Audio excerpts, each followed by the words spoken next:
Hey everybody, welcome to the show. Coming up this week, it happened sooner than I expected, but it's here. Tiered pricing for tickets has come to Walt Disney World. A waitress is suing Disney over lost wages. And if you want to know what a Cupcake ATM is, stay tuned because we're going to tell you. We're also going to have a sneak peek at the food offerings at this year's Flower and Garden Festival. All that coming up next. From the Bob Varley Studio in Orlando, Florida, this is the Diz Unplugged.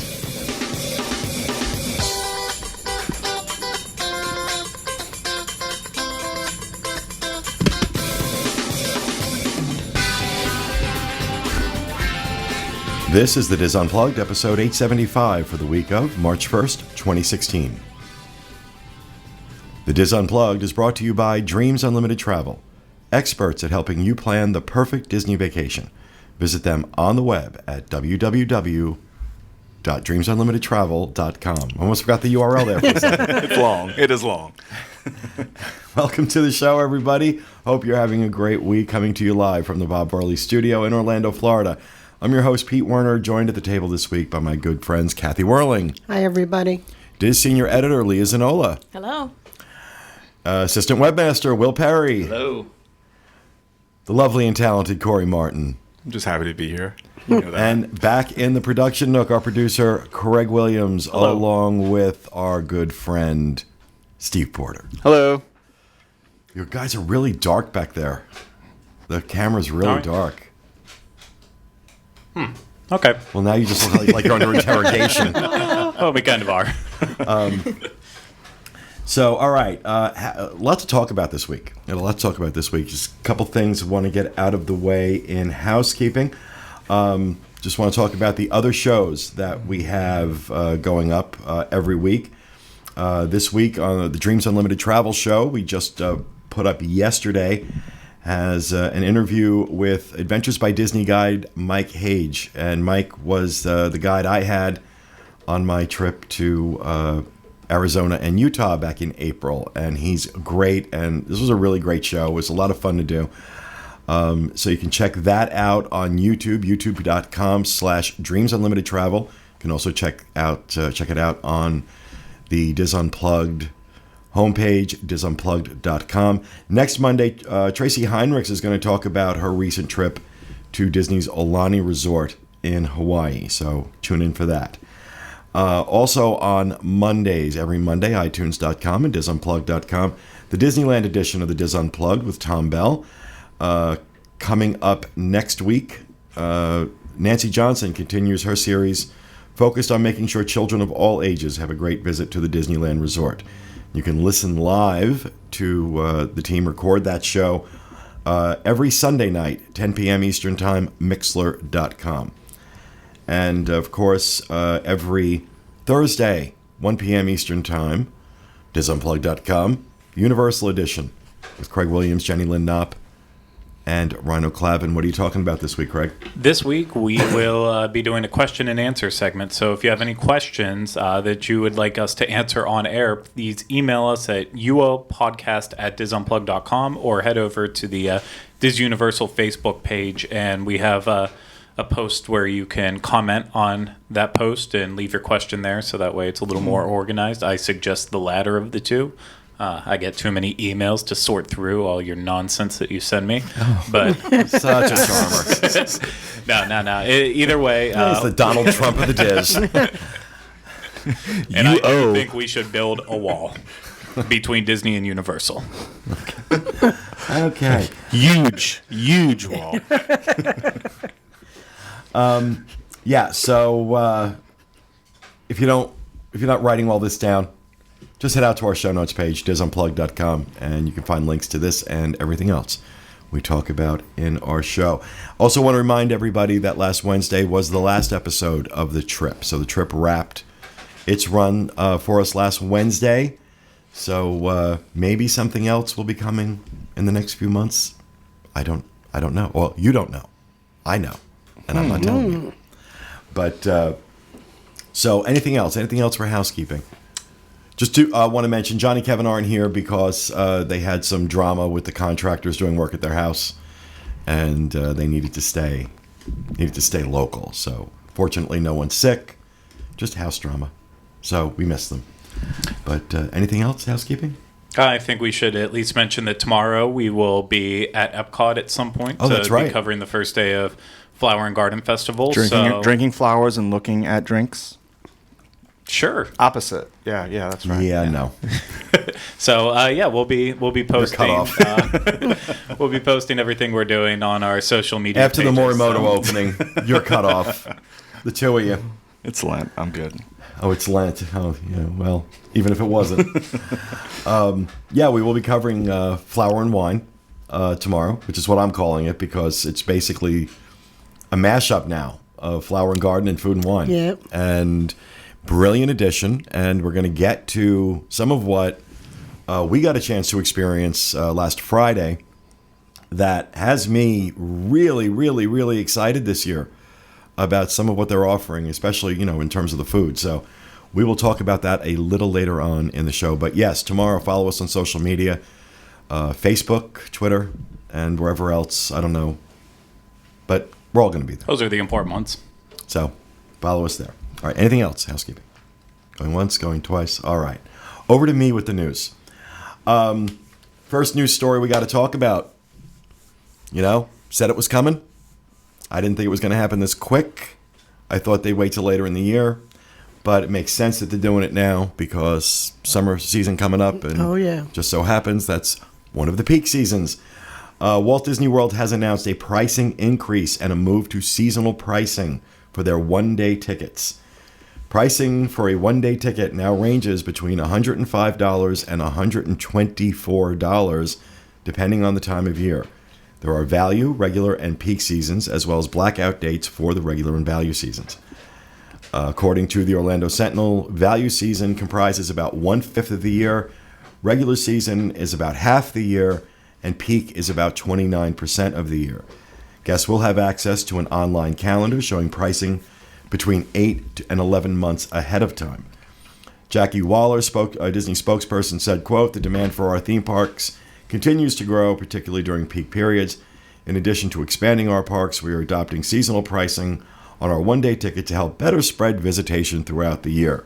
Multi-day tickets, annual passes, and visiting during non-peak periods also provide our guests with options and savings."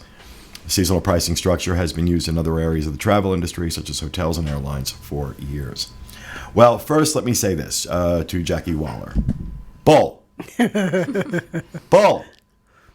Your parks are under construction, first of all. Second of all, this has absolutely nothing to do with trying to spread the crowds out throughout the year. Okay? You really have to have just fallen off the turnip truck, so to speak, if you're buying that. This is about we want to soak as much money out of our peak periods as we can. And here's the thing. Okay, I get it. You're a business. You're a publicly held company. You answer to your stockholders. It's the way it works. Listen to me. That's the way it works. And this is where I'm going to have my rants. Because every time there's a ticket price increase, I have my rant, and it's never aimed at Disney. It's aimed at the drama queens out there who are singing the same song. They sing every time the prices go, "I'm never going back. Oh, it's too much for my family." Look, it's a capitalist society. This is what happens in a free market. Prices change, go up based on demand. When a lot more people want it, the price goes up. When a lot less people want it, the price goes down. It's really simple, and it's a fact of life in a capitalist economy. And people are acting like Disney is the Antichrist every time they do this. Now, look, I used to do the same thing, but then I don't know. I hit my head and got some sense knocked into me. This is the way it works. Now, if you want a socialist economy and you want a socialist country, that's a fair argument. But you can't wave the flag with one hand and then bitch when what goes along with it hits you in the pocketbook. You take the good with the bad. And the bottom line is, we all know it. We all know it. The vast majority of these people who are saying, I'm never going back, you're going back. And if you are one of those people who's saying you're not and you end up, then you got to make me a promise. The next time they raise the ticket prices, shut the hell up. Enough is enough. They're going to raise the prices every year. We know it. Why does everybody act like this is a big surprise? We've been talking about the tiered ticket pricing for how long now? We knew it was coming. Mm-hmm. We knew it was coming. Not because Disney told us, but because it's where the industry is going. The travel industry has yielded ticket prices since the dawn of time. I'm amazed it's taken this long for Disney to get around to it. I'm amazed. We pay tier pricing. We pay tier pricing at hotels all the time. You pay tier pricing every time you get on an airplane. As a matter of fact, sitting on an airplane, the seat next to you could be tiered at a different price than the one you're sitting in. It's the way the industry works. It's part of a capitalist economy. Now, look, if it really is too much for you and you don't go back, I respect that. And yes, it is expensive. But also, let's pay attention to the fact that this is the price for a one-day ticket. This is not tiered. They're not tiering the multi-day tickets. The multi-day ticket price is about to go up. We know that for a fact. Not sure exactly when. Or has it already? It already did. Or it already did. Okay. Yeah. So the multi-day ticket price went up because it hadn't when they announced this. Yeah, they came at the same time, but they announced the tiering first. Yeah, but I think this is the beginning of, I think they're going to start with the 1 day. I think they're going to move to the 2 day. I think this is the beginning, so don't be shocked when it happens. But also Disney, it's getting very expensive. But Disney doesn't owe you the affordability to come to Disney. I want to go to Bora Bora. I can't afford it. They don't owe me that. Well, this is what I'm talking about. That people, America's the best, and let's wave the flag, and yay America, until something happens in a capitalist society, which is quintessentially American, that they don't like, that hits them in the pocketbook, and then, boo, bad company, you're all evil. Come on. It goes with the territory, guys. It goes with the territory. I'm so sick and tired of the chorus of people whining and bitching about price increases at Disney. You're right, and you make a great point. I want to go to Bora Bora too. Every time I sit down and look at the airfare, I'm like, I'm not going to Bora Bora. Not this year. I was going to say, the part that I found more surprising was now the tickets expire, the 1 day tickets expire, because a lot of people would buy the tickets to qualify for a package for like free dining or whatever. Now those tickets go, and they'd hold on to them. They expire at the end of the next year. So that I think bothered me more than the price increase did. I think, if people want to be up in arms about something that Disney is doing, this is the wrong place. The cuts that are being made in entertainment in particular, they just announced, 10 of 29 Streetmosphere characters at Hollywood Studios being cut. Yeah, and 9 of the 10 are full-time employees. Only 1 was part-time, but it's the mainstay characters. The one guy who always plays Officer Peabody, he's got to be gone, which is a shame because these are the ones who have defined that for the years and years that I've been going. No question about that. No question that it has always added something very, very special to Hollywood Studios. But of all places to be cutting anything right now. Right. And look, I get it. Shanghai is over budget. That's part of parks and resorts. It's got to be made up in other areas of parks and resorts. They're not going to take it from film. They're going to take it from other areas in parks and resorts. So I get it. But the fact that entertainment is the first thing to be cut, and the fact that the cuts are being, that you're targeting cuts like this at a park like Hollywood Studios, where the crowds have not measurably decreased with the construction, even though half the park is closed, basically. Things like that, I think, are more fair to point out and criticize Disney over than price increases.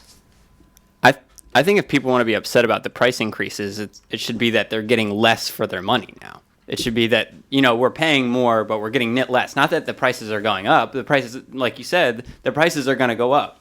Well, that's the other I issue. think- I'm sorry, go ahead. I think, like kind of combining everything like we've said, it's that we're getting less and less opportunities. I also saw a rumor that the fairy godmother might not be in Yeah. the Magic Kingdom. She's going away. And so it's like all these little things that made Disney so special are going away, and yet we're paying more. And that's the part that upsets me about paying more. Not that it's Disney doesn't have the right to do it. Obviously, they have the right to do it. Like, they're a company. They have the right to do it. But I think it's just we're getting less for our money, which I think that's the more disappointing part. Well, I can agree with you to a point. Personally, I still think, even with the price increases, that, okay, and I'll speak as an annual pass holder. What I get, the value I get from my annual pass, I think is amazing. Oh, most definitely. Amazing. Okay. On multi-day tickets, you break it down for how much you're actually paying a day on a multi-day ticket and what you're getting in exchange for that. Yeah, I think it's a great value. But look, I understand why people get upset about it. But, if Disney wasn't doing this, if they weren't running it the way a business has to run, then, their expenses aren't going down. Their Right. expenses aren't staying the same year to year. And yeah, you know what? Avatar Land, Star Wars Land, Toy Story Land, that stuff costs money. That stuff costs money. And it's got to come from somewhere. And it's going to go up. It's going to go up. It's going to keep going up. It's going to go up. It has always gone up. It will always go up until demand actually drops. When Disney has to start attracting people. We've every time there's a price increase, it's the death knell for Disney. People are going to stop going. Well, no, hasn't happened. Well, Steve and I were talking about this in one of our things, that what hooked, I'm sure, everybody at this table was the details. Yes. At Disney. Yes. And it's like, okay, the price goes up. I can understand that. That stuff doesn't come cheaply. But when they start taking it away at the same time they're raising the price, like I know that there's no perfect world, but one of the areas we can absolutely criticize Disney is a lot of times their timing sucks. Mm-hmm. Yeah. A lot of times it does seem like the right hand isn't talking to the left. And so, yeah, at a time when cuts are being made, and again, from a business standpoint, I think it's a little short-sighted personally that they're cutting other parks right now to make up for overruns in Shanghai, Right. because I think Shanghai is more than going to make back any overruns in the Right. long term. But this is how they have to run that division. I think with with increases though, that this is the only thing Disney announces that they've increased. They only announce park tickets. Right. They don't announce when they raise the value season versus premium season of hotels, or they don't announce when they increase menu items. You might come this year and pay X amount of dollars for Voodoo Sticky Pig Wings, and then next year you come. You might not even know. You might not even. You didn't name drop it yet. I was hoping for that. Next time he does it, cut his mic. Do not steal. After what happened last week on Twitter, I had, or 2 weeks ago, I had to mention it.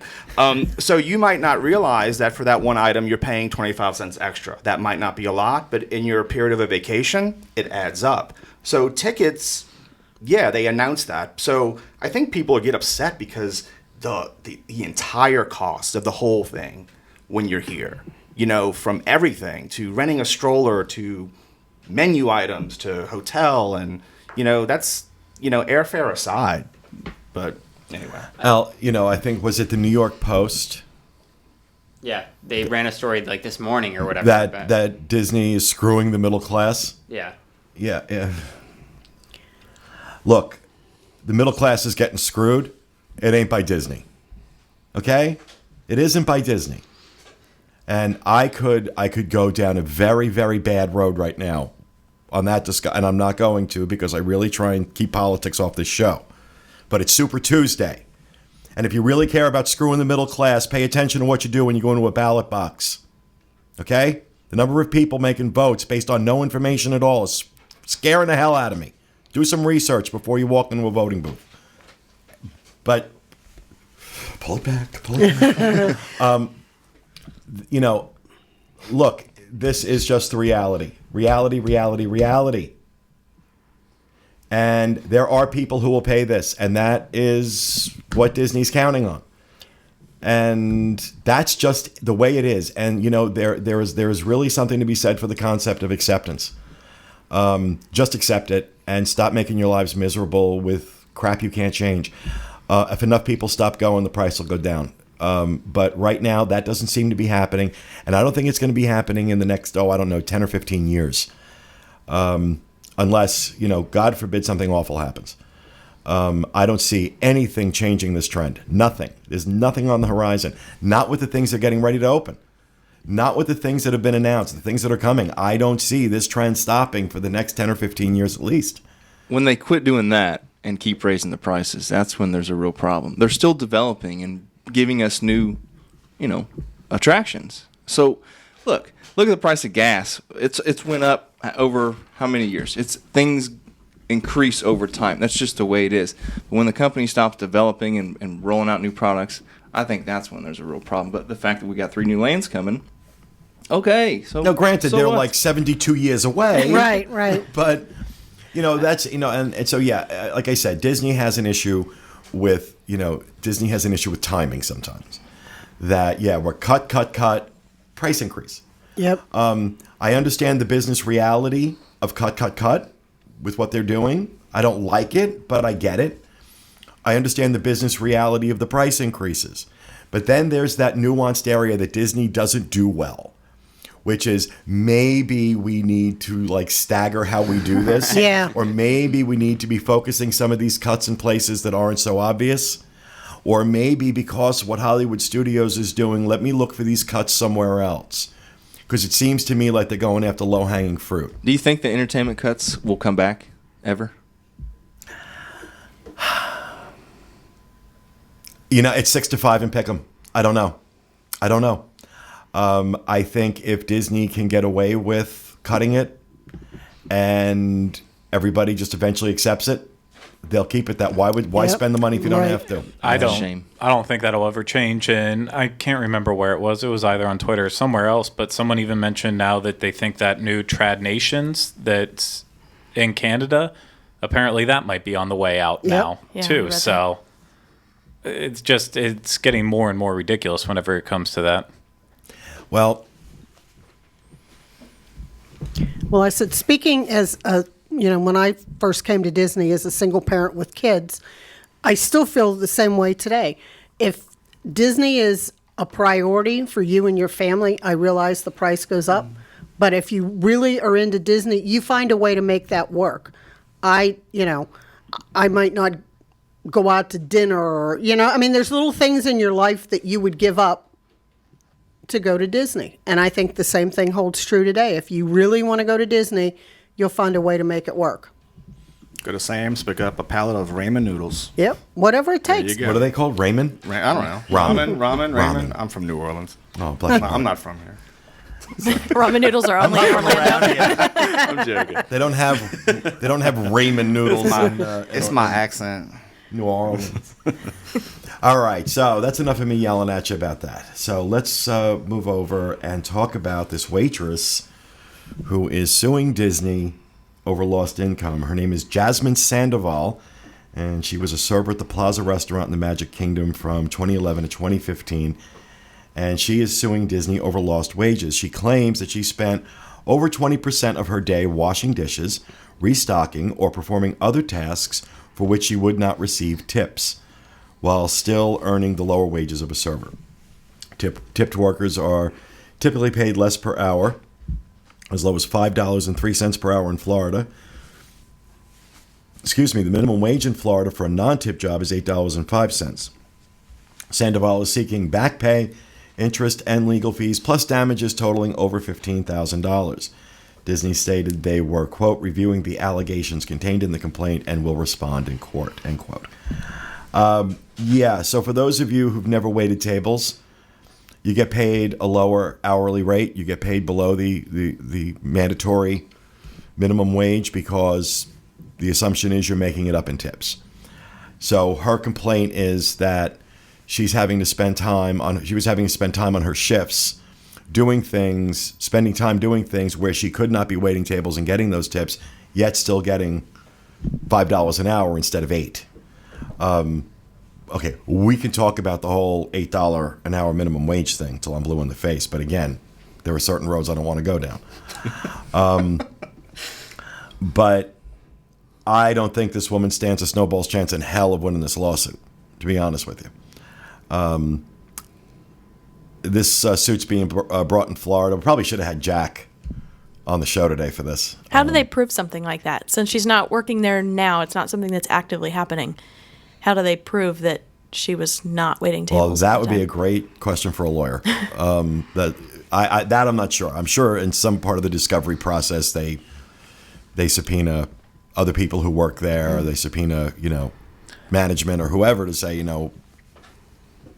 is this what she had to do? Is this what you normally have people do? If that's a normal thing but- for a server to wash dishes, that's kind of No. abnormal. I mean, I'm saying Yeah. at this restaurant, if that's a normal thing. Right. And that I don't know. I'm just saying, generally speaking, in a busy restaurant, I've never heard of servers washing dishes. Now, Never. At things higher may- end. What? At higher end restaurants, I would say it's normal, but a lot of the restaurants I go to, I watch, if you can see in the back, you can see waitresses, waiters. All right. Yeah. Look, it's been 30 obviously years doing since it. I've waited Yeah. tables, but when I was waiting tables, I never washed a dish once. I'm 51 years old. I barely wash them now. So I've shined some wine glasses before, or some polish water the sil- glasses, stuff polishing like up that. the silverware and and stuff rolling like that. and all stuff like that. I mean, there's a Side certain work, amount side of side work that goes along with being a server. Right. But the bottom line is the reason I say I don't think she has a snowball's chance in hell of winning this suit is that, Florida is a very, very, very, very pro-employer state. And I think that she's going to have trouble making this case. I think she's going to have trouble making this case here. She might have a better shot in New York or Jersey than she would here. But who knows? Who knows? I could be wrong. Do you think she'd had a better chance if she was still working there rather than she quit? I don't know. Again, legally, I don't know. I don't think so. I don't think it matters. I think she's, if she left in 2015, it means she's been out for under a year, so it's not like she's sat on this for a couple of years. And, it may be that they're told before time that, part of your job is this is what you have to do, and you accepted it. Right. I don't know. It's an interesting, I'll tell you, this story is blowing up today. This story's blowing up. Originally, this wasn't in my script for today. But we're taking a look at how much traffic this story is getting. We had to talk about it. Mm-hmm. So, interesting to see what happens. what happens In with court. that. Yeah. So now let's talk about what must surely be a sign of the apocalypse. In May, guests at Disney Springs will have access to cupcakes 24 hours a day because that's what we need from a new Cupcake ATM. Sprinkles, a Beverly Hill-based bakery, will be opening a location at Disney Springs Town Center and will bring the Cupcake ATM to the area as well.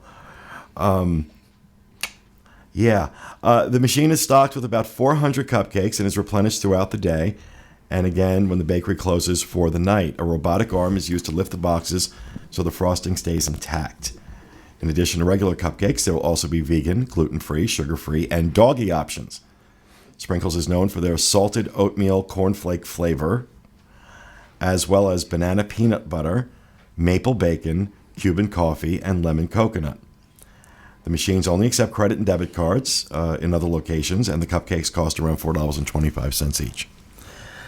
So, The Source article actually said the machine does not dispense cash.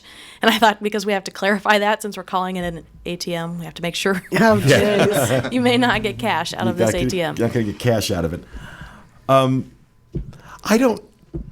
at once tantalized and horrified by this. Horrified because I just don't need cupcakes easier. I don't need access to those things to be easier. Now, I'm thrilled to hear that there'll be a sugar-free option for people like me who are diabetic, vegan and gluten-free as well. I think that's really cool. I've come to find out that sugar-free desserts, in some cases, can be as good or better, depending on where you're getting it. Honest to God, if you're here in Florida, Winn-Dixie, their sugar. The only thing I would send you to Winn-Dixie for, their sugar-free desserts are fantastic. My mother gets them all the time. I have dinner every Sunday night with Mom and my family, and Mom goes to Winn-Dixie and she gets me the sugar-free chocolate cake and all this other stuff. And a lot of the time I'm like, wow, this is really good. So when I first read this, I was like, all right, who's going to walk through Disney Springs and say, oh, I need a cupcake? But if I reverse the roles and no pun intended, and it was just, like an ATM sushi machine, I might stop and get a roll and eat it as I walk through Disney Springs. But as we were and saying, then die later. Well, I mean, if not, there's a bunch of little mini Morimotos. we were saying there. they close Disney Springs. So how is that going to work 24 hours a day? Are you going to be walking through Disney Springs and saying to the security guard, I'm just here for the cupcakes? How's that going to work? It's blowing up. People love it, apparently. Well, I know it originated in California. I can't remember if it was LA or somewhere, but I thought that it was like the ideal was that if you're a drunk, then 24 hours a day you can go and get a cupcake. So, if you're partying all night till Well, I'm thinking because 3 or 4 medical a.m. marijuana is legal, that's why it's out. That's a good point too. It's probably right next to a marijuana dispensary. That's A interesting. 24-hour cupcake munchies. That'd make perfect sense. So, and they're trying to get it here. They're trying to legalize it here too. It hasn't worked so far, but I don't know. I like I said, there's part of me that's like, ooh. Are you going to try it? Oh, of course I am. Okay. Of course I am. I want to go down in 400 the in middle there. of the night and do it just because I can. Like at 2:00. Hey, I want a cupcake. And then post a picture on Facebook. Right, Do a right. selfie on Facebook. Or do a Periscope. Don't you wish you were me? They actually, on the Sprinkles Bakery website, they have a whole thing with people putting up pictures of themselves at the Cupcake ATMs Nice. all over the world. Oh, wow. All over the country. Now, is there a Cupcake Sprinkles store? Yeah. And this Yes, they're ATM opening a just store. outside of it? Yeah. Surely it's not right outside because then you're really lazy to not Well, just yeah, walk but- right inside. Convenience at this Okay. Right. I think anyone predisposed to a cupcake ATM, the jury's back in on whether they're lazy or not. This is true. Just get rid of food trucks. Just have a whole line of variety of ATMs. Yeah. As someone who hates people, I love the sound of this, that I don't have to interact with anyone. It's perfect. No tip needed. That's another part, He's too. not a psychopath. He's a high-functioning sociopath. Now, somebody tell me what that's from. I've been telling you all to watch the show. Sherlock. Sherlock, Netflix, fantastic show. Benedict Cumberbatch. I'm not from Like, here. Love it. It's awesome. But, all right. So, that's the story for the news this week. We're going to move on to Rapid Fire, and we will start with the lovely Miss Whirling. Mine is Disney's putting in a solar farm as you go into the entrance of Epcot over on the right-hand side off of World Drive. You've seen the construction if you've been here. It's a solar farm. It's a multi-million-dollar solar farm on 20 acres. And I thought they were going to do it so that you could actually see the Mickey heads, but you can't unless you're up in a helicopter or something. You can't see the panels that make up the Mickey head. But it's an impressive 5-megawatt alternative power supply. And it's being built by Duke Energy, and it's got 48,000 solar panels, if you need to know that. It's equal to approximately 1,000 solar rooftop systems. It's not operational yet. It's supposed to be later, later in this spring, so they still have time to get it open. And the power provided will power some things at Disney World and Reedy Creek. And decrease ticket prices. Yeah. Yeah. All right. Thank you, Kathy. Leah. Okay. The Magic Kingdom's Diamond Horseshoe restaurant will begin serving table service lunch and dinner daily beginning March 13th. This was normally open seasonally, except I'm not really sure when because I never saw it open, so I'm not sure what seasonally. But it says it's going to be all you care to enjoy. There's going to be a frontier salad and cornbread for the table to share. Entree choices are barbecue pulled turkey served over cornbread, spit roasted ham served with country beans, or stewed beef and mashed potatoes, and they're all served with vegetables. And then there's 2 dessert choices. There's an apple tart or a campfire brownie. It says adults are $33, children are $19. I'm excited to see what they do. Yeah. I'm excited. I think it'd be really cool. I know that article doesn't say if it will, but I think it'd be cool if it eventually becomes like a hoop-de-doo in the Magic Kingdom. I think that'd be so awesome. I think it's a great space. Yeah. You know, I only see used for like events, like Mickey's Not So parties. Scary. When do they start? March 13th? Yeah, reservations can be made for March 13th through May 30th. Well, I wonder why it's so limited. Well, I mean, because it's been seasonal, are they just sort of testing this to see if Well, if they it's going did to one stay? other time because I can remember Katie and I doing a table service there, and it was good. I thought it was fun. But I don't know. My husband has a reservation for March. He's coming down in a couple weeks. The food looks good. Okay. Well, you haven't seen it yet. The pictures that I put in the news story look really good. Okay. All right. Thank you, Leah. Will, you have anything? Yes, we have a bunch of new stores going to be coming to Disney Springs starting, I guess, May 15th, 2016. There's a bunch of them. Anthropology is one. Kate Spade, New York. Lacoste. Lacoste. No, it's ramen noodles. Under Armour, MAC Cosmetics, Vince Commuto, Vera Bradley, Lucky Brand, Coca-Cola Store, Trophy Room, Alex and Annie, Nahoku.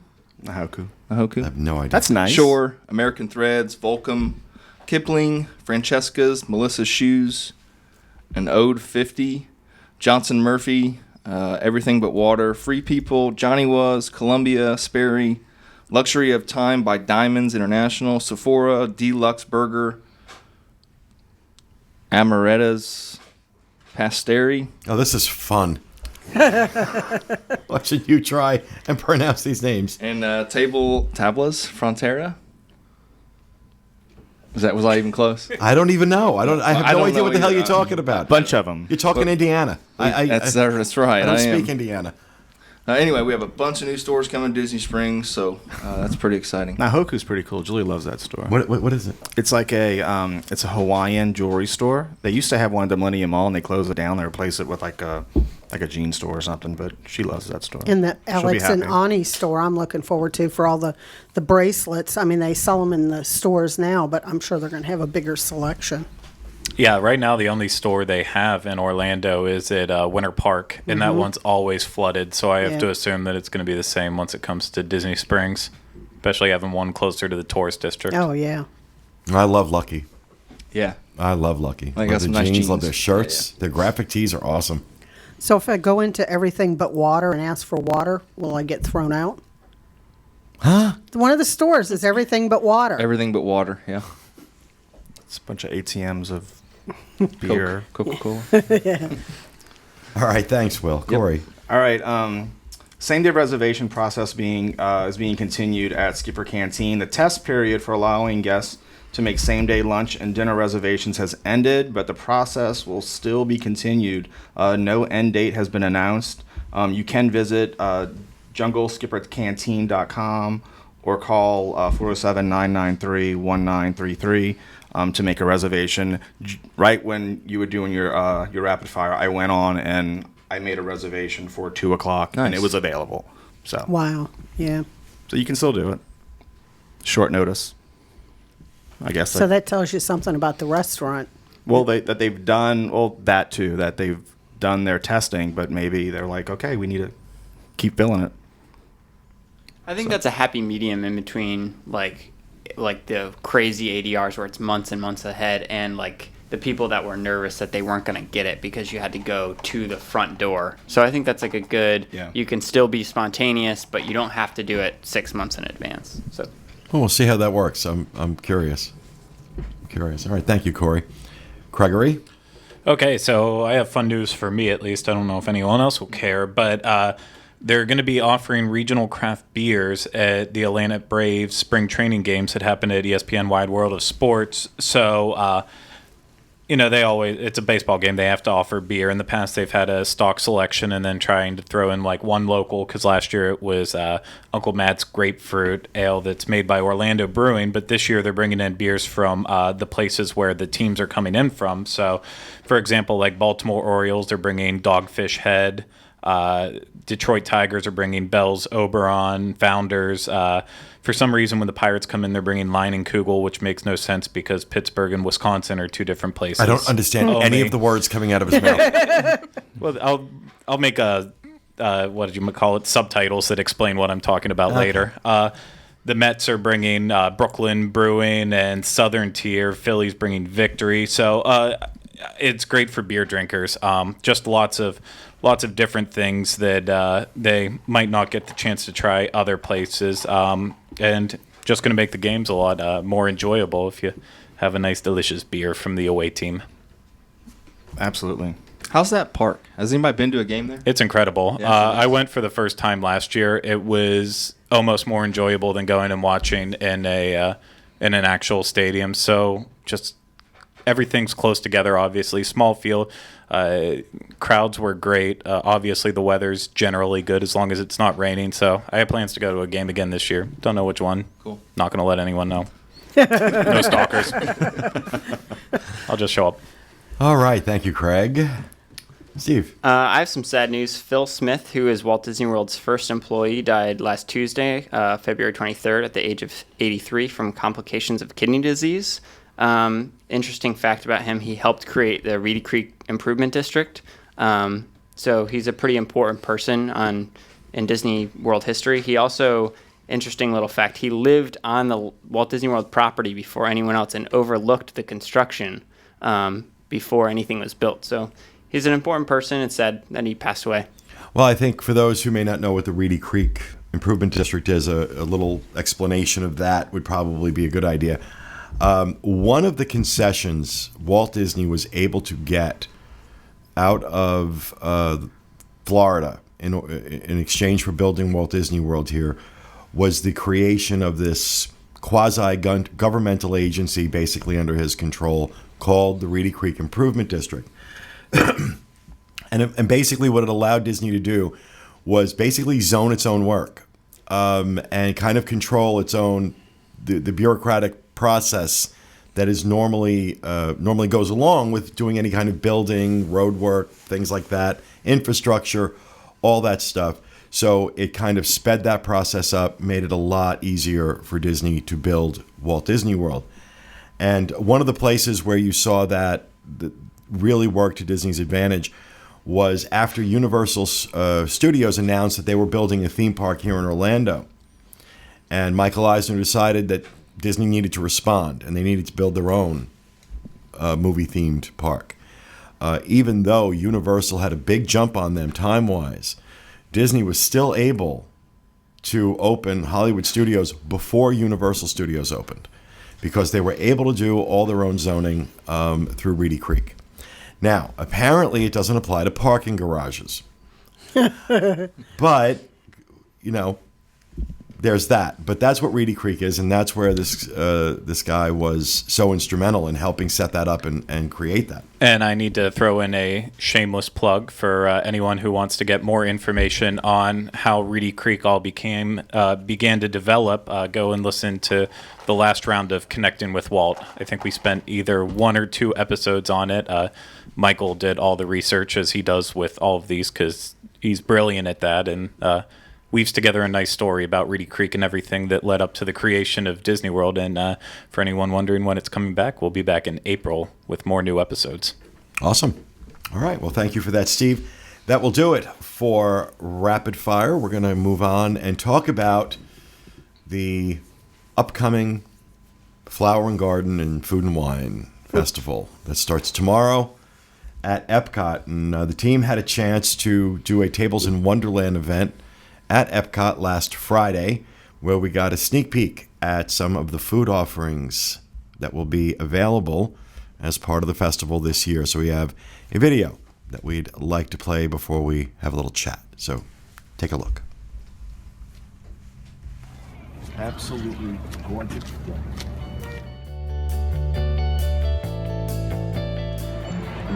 So we're at Epcot, as you can see, and we're going to go to the extraordinarily large head. Yeah, it's gigantic. It really is. I forgot where we're going today. We're going to the Tables in Wonderland sneak preview for the Flower and Wine. Yeah, Flower and Wine, Flower and Garden.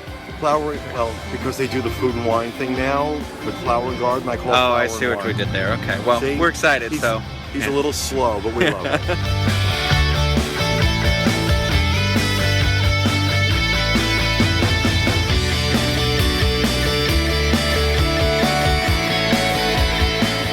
I'm gonna tell you right now, this room smells amazing.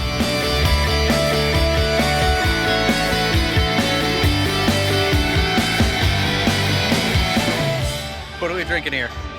We have watermelon gin. I'm sorry, aren't you 1 o'clock? Both of you? Oh, yes. Stop. We gotta go. Coffee. So, what is it you're drinking again? It's watermelon lemonade. For the powerful senses, so we can stay up late working at the Diz all night.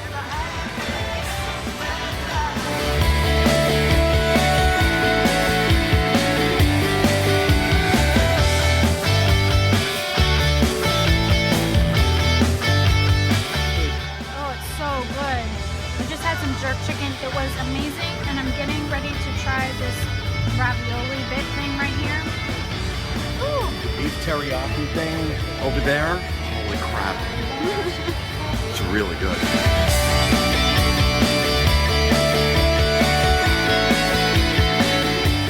Did you have the little mini cheeseburgers? No, where? There are no little mini cheeseburgers. Freaking amazing. What you got to drink there? This is a Bloody Mary with spicy green beans in it. Green beans. Okay, it's significantly better whenever you don't just drink straight vodka from the top. What kind of alcohol is it? Straight vodka is the best part. No, Grey no, Goose. no. I don't like tomatoes. Gross. Monday on the Daily Fix, watch everyone have a herpes. My turn to talk now. My favorite thing was the jerk chicken and the shrimp and grits. I very much enjoyed the brisket. The brisket was delicious. The beef teriyaki udon, best thing at this event. So the best thing I ate was the meze lune primavera. That was an egg pasta stuffed with ricotta and spinach. I could have gone back for thirds. I mean, it was good. Mine was the beef brisket, burnt ends, hash, and white cheddar fondue with pickled jalapenos. You love a good brisket. Well, I love a good brisket. I also like white cheddar fondue. I like burnt things, and I like jalapenos. So all of that together is just made for a really good dish. And top that off with either the Cigar City Brewing Tampa Style Lager or the Three Daughters beer that they're going to have here. Is that Either the way, people you can't were go making wrong. friends with? No, I don't make friends with brewers. That just leads to bad decisions in life. Okay, I think the best thing I've had here today was the beef brisket, maybe the ravioli like Jenny Lynn said too. I don't know. I just really like the drinks. Here comes Craig with his 52nd drink. There he went. He's still walking in a straight line. He's doing all right. There he goes.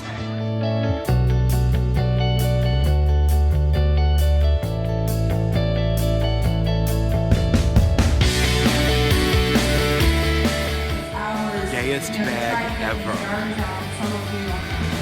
The gift bag with a potted plant and an edible flower, which I thought was really nice. One of the conversations that came up, which we all sort of said was, wouldn't it be great if they did this for food and wine? Get a one price, give you a little wristband, sparkle a little wristband, and then go around and you can have as much of whatever you wanted. I like the idea of paying one price. I'd even pay the higher price for it. Well, I like that you can go back and get the seconds of the thing you love. Like, You know, it's $150 if you're a Tables in Wonderland member per person. But and coming in, I was like, okay, this is a ripoff But then after doing all, having as much food as you want and getting the little perks and extras, and it was absolutely worth it. It was absolutely worth it. And I'm so happy to be able to say that about a Tables in Wonderland event. This was fantastic. So I give it thumbs up. Very good. The food was excellent. Everything was excellent.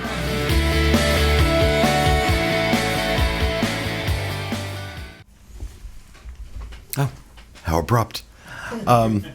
So yeah, that's a look at what we did at this. And it's dawning on me right now that the only two people currently in the room who actually did it are you and I, Craig. Yeah, because John and Kevin couldn't be here today, and then JL and Rhino have their park day. I need to start off by saying I did not have 52 drinks there. 51. I did not have that many. I'm responsible now.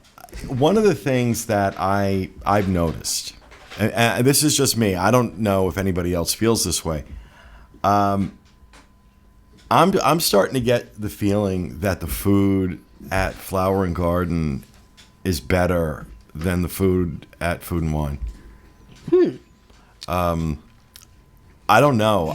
It is not as many kiosks. I think, what do we got, like 13 or 14 kiosks for Flower and Garden. And I don't know. For me, I see.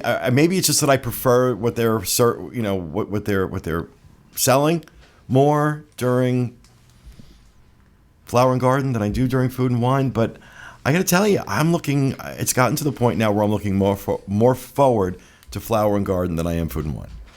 Do you think they're doing that because they're eventually going to make it more like Food and Wine in the fall with more booze? So they're trying to get everybody into it so they can say, hey, next year let's have 30 booths. Or... I don't know.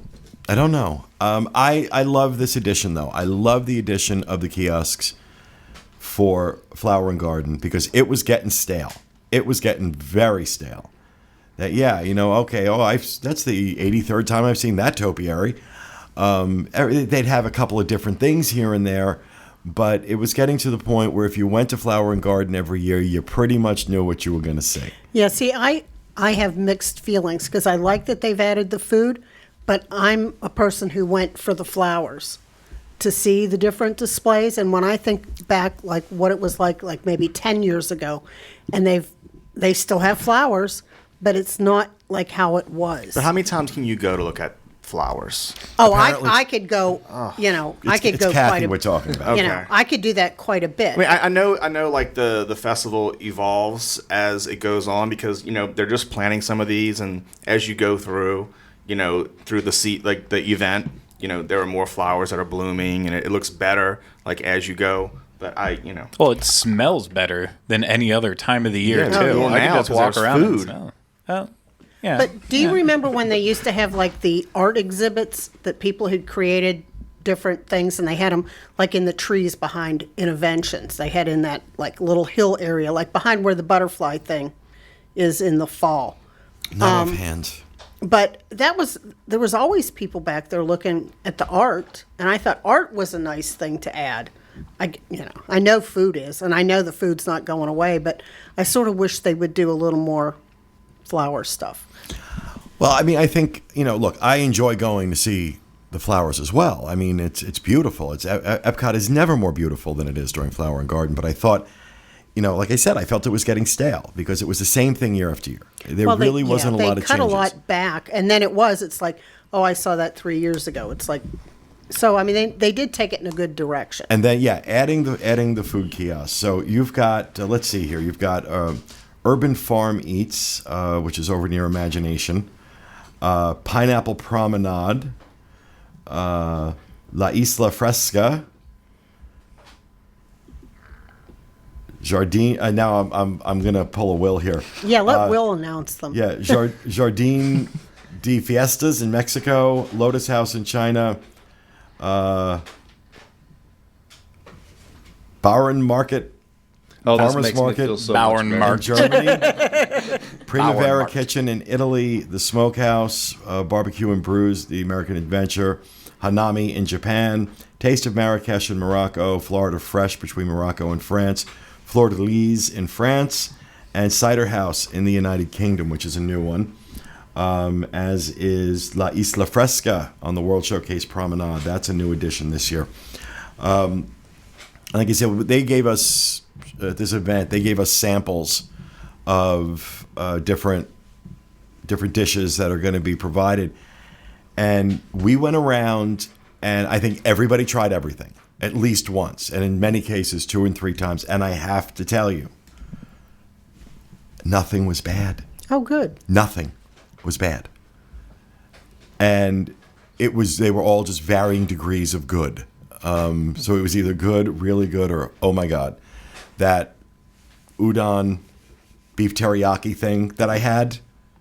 I could have just okay, give me no other food ever for the rest of my life. I will just eat this. And I'm hoping it performs that well when they're under pressure. Right. When they're shoving this stuff out there, and it's like that doesn't look like the photo. Right. Because I've had it happen. They've extended the dates too. It's like 3 months long. It goes until starts tomorrow and it goes through May 30th. So. And I'm okay with that because I'm going to definitely want to go back over and over again. That means 6 months of the year, really, between this and Food and Wine.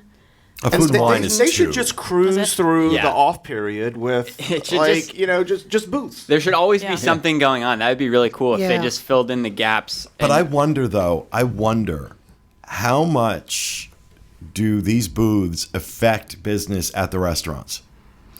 I bet quite a Yeah. bit. See, I disagree. You don't think? I would say more the fast food places. For me, it starts off like the first 2 or 3 weeks. It's big, and then after that, I'm kind of over the booths. But you're and I'm local. over. But you're local. It's the people who are coming in. Yeah, and I think Yeah. they're trying to really drive these events to be more and more local oriented. And Disney right now is putting a big push on annual pass holders and making sure they show up continually for these events. So I think with that, they obviously understand that that a lot of people coming are going to be coming for the 1 or 2 days most, but they do want more and more annual pass holders coming in, and you're going to get bored with it eventually. That's what I do every year. If the booths weren't there and me and Tiffany came down, we would eat at a restaurant multiple times at the park. But since the booths are there, maybe once, but I don't see us having to go back. See, I'm wondering like if that, of course Disney's not going to release that information, but I'm just always, I'm wondering what kind of impact I wonder. I think does a it lot have? of my clients still make those dining reservations, but what I hear back from them is they use like their snacks to maybe one day do, Food and Wine or Flower and Garden. So it's like they still are doing both. Well, and I can say from a beer perspective, on the dining plan, yeah. Right. from a beer drinker's perspective, because they don't serve the bigger beers there anymore, you'll actually see that the beer lines, for some reason, are longer at the quick service places. Yeah, and keep the going booths. back and back and Yeah. back and back. So I know at least they are. So 52 times? They might be more likely, like if you're in Germany, if you're getting a big beer, instead of going and getting something that they offer food-wise there, you might just end up going and getting a pretzel or something else that's snack that cuts down on having to do multiple transactions. So I don't know. That's just from me, though. I'm not important. Well, I'm incredibly excited Oh, yeah. about this. Craig, what was your favorite item? I said in the video it was the brisket.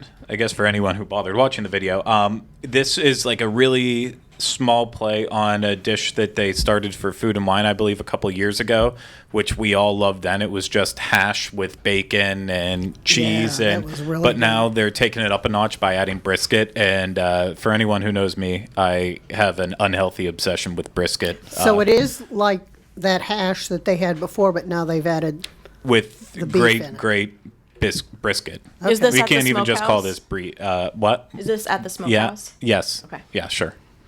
I think. I don't In remember. America? Yes, sure, America. And there's usually 2 lines for that, and everybody lines up in the early one. I'm like, well, I'm giving my secrets. Well, yesterday when we were walking around, we saw the smoker, or at least I saw it. I don't know what Leo was looking at, but they have that nice big smoker sitting out there. So you know the food that they're cooking on that is Lost about children. Russian good. Will? Lost children. Oh, smoker. It's Shamu. But yeah, I'm very, especially getting this this preview of from Tables in Wonderland, which again for those not familiar, Tables in Wonderland is a program you can join. What is it, $125 a year, I believe. If you're a Florida resident or an annual pass holder, you can sign up for Tables in Wonderland, get 20% off food and drink at a number of dining locations around Disney World, and then they do these special events throughout the year. And for me, these events have really, really fallen off in terms of their quality and their value. They tend to be very expensive. And one of the things a few years back for Mother's Day, they did a Mother's Day brunch, and it was up in that private room above Coral Reef. And I mean, I forgot what we paid, but it was extraordinary. And before I could get any food, I'm sitting there having to listen to sales pitches from all these different companies trying to sell something. And I'm like, oh, hell no, not for this kind of money. You're going to sit here. Yeah. And then, there was other things wrong. So many people complained that they were refunding everybody's money. Wow. That's how bad it was, because I wasn't the only one who complained. What was the cost of this event? This one was $150 a person. So you probably... And it was all the food and believe me, the drinks were plentiful. The drinks were plentiful. It's a lot easier to get an alcoholic beverage than it was to get a soft drink.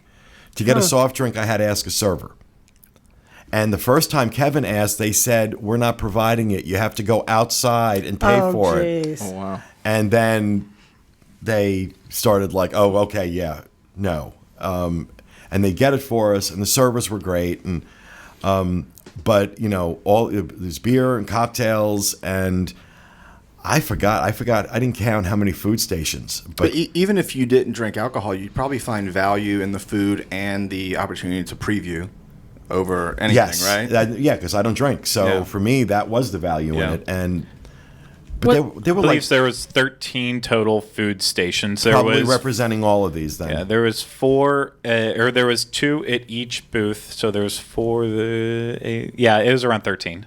Yeah, and then they give you a potted plant, which was really your bag, really your gift nice. Bag, yeah. At first, when the woman first said potted, this is a ticket for your potted plant, I thought she said for your pot plant. It's not on the ballot yet. I'm like, wow, that's progressive. the best part is you guys all left kind of early. JL and I stuck it out all the way until 2:30. I ended up walking away with 4 plants. Because they were just giving them away. So now my French balcony has a nice decoration on it. French balcony. Yes. Oh, I know that means it's a small balcony that you can't stand on. Goes out there and sings "Don't Cry for Me, Argentina." Did they preview anything else from the festival, like any of the plants and that kind of stuff, or just food? No, just food. It was all about the food and the music. The music that's coming up for. Was it crowded, like elbow to elbow, or was it a lot of people in that room? It was very, very spacious in that room, the World Showplace room. It's a huge building if you've never been in it. There was media and other invited guests there, as well as Tables in Wonderland. So it was a mix of all of us doing our thing. One of the interesting parts that during while people were sitting down eating, they actually did go through an overview of how the event has progressed to say where it went from just the flowers and why they made the decisions they did. Obviously, they didn't say they added food boost because of money, but they tried to put a spin on it. Be like, well, you go from plants to gardens, and then the next obvious progression is to go to the food that's made from the gardens. But overall, it was a little cute presentation that they put on over 10 minutes. And for those who are going to be in town for it, every weekend they have the Garden Rock series in the American Gardens Theater, right across from the U.S. Pavilion, the American Pavilion at World Showcase. The orchestra starring former members of ELO is the first weekend. Starship starring Mickey Thomas, Little River Band, Village People, Herman's Hermits with Peter Noon, The Guess Who, Blood, Sweat, and Tears featuring Bo Bice, the American Idol winner from whenever. Now he's playing Epcot. Yep, already. Brian Howe, former lead singer of Bad Company, Georgia Satellites, Gin Blossoms, Darlene Love, Night Ranger, and the Spinners, all scheduled to appear. So, yeah, I think it's a great event. I'm really looking forward to it. We are going to be covering that tomorrow. So if you're following us on Facebook, Twitter, Instagram, wherever, we'll be posting updates throughout the day from Epcot with what you can expect. So that is going to do it for our show for this week. We hope you enjoyed it. And I will see you again next Tuesday with another edition of the Diz Unplugged. Thanks for being with us, everyone. And remember, stay out of the damn lakes and voodoo sticky pig wings.